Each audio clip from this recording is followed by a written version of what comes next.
Hi, I'm Flo. I'm a sophomore student here at Bennington College and I study theatre, literature, and politics.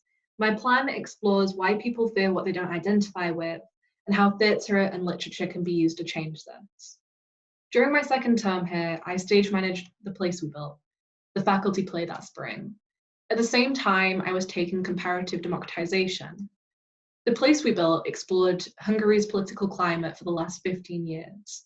And so for my final project in comparative democratization, I explored current challenges to Hungary's political climate and democracy. I grounded this in the research and knowledge that I had from the development of the play.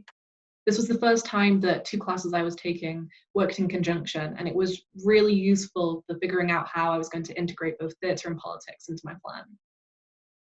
After this, I had a lot of conversations with faculty who were involved and also my advisor, Annabelle. This was also really useful.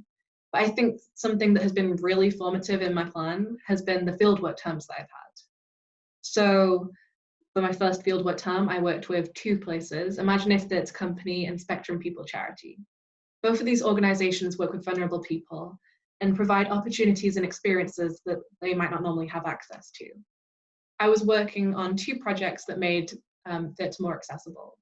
The first one of these was an audio described production, and the second was facilitating theatre in two schools that didn't normally have access to theatre there.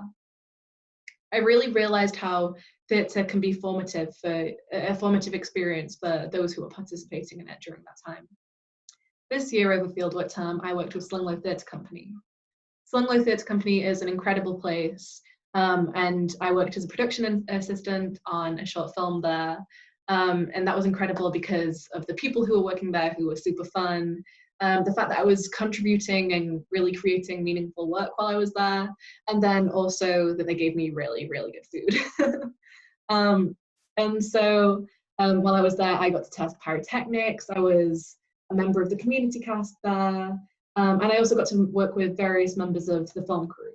But something that was really, really important and significant that I experienced while I was there was watching them prepare for their program, the Cultural Community College. The Cultural Community College is for anyone over the age of 18. It's a pay what you decide basis, and this means that anyone can get involved and not have to worry about any financial burdens. The classes there vary from sword fighting to writing workshops to cooking to choir to metal forgery to fire eating, which is apparently safer than fire breathing. I don't really know about that, but you know. And the idea behind these classes, as much as it is to get experience of all these things, is for you to be able to communicate with people that you might not normally have chance to, which is really emphasized by the fact that you pay what you decide, so it's accessible for all. And I found this really important. And whilst I was there, I was able to think about what barriers mean and redefine my ideas of this, and also redefine what it means to identify with different people, as I had different conversations with various people involved with that project. And it was really great because I got to speak firsthand to many participants who talked about exactly how they might not normally be having conversations with the people who that they get to meet there, which is really incredible. The best thing about working with Slung Low was that I got to see my plan in practice. I got to witness how building community can bridge the divides between people. And this was really significant as I was redefining my plan and reflecting on it this time. Thank you all very much for listening. I hope that you enjoyed hearing about my plan.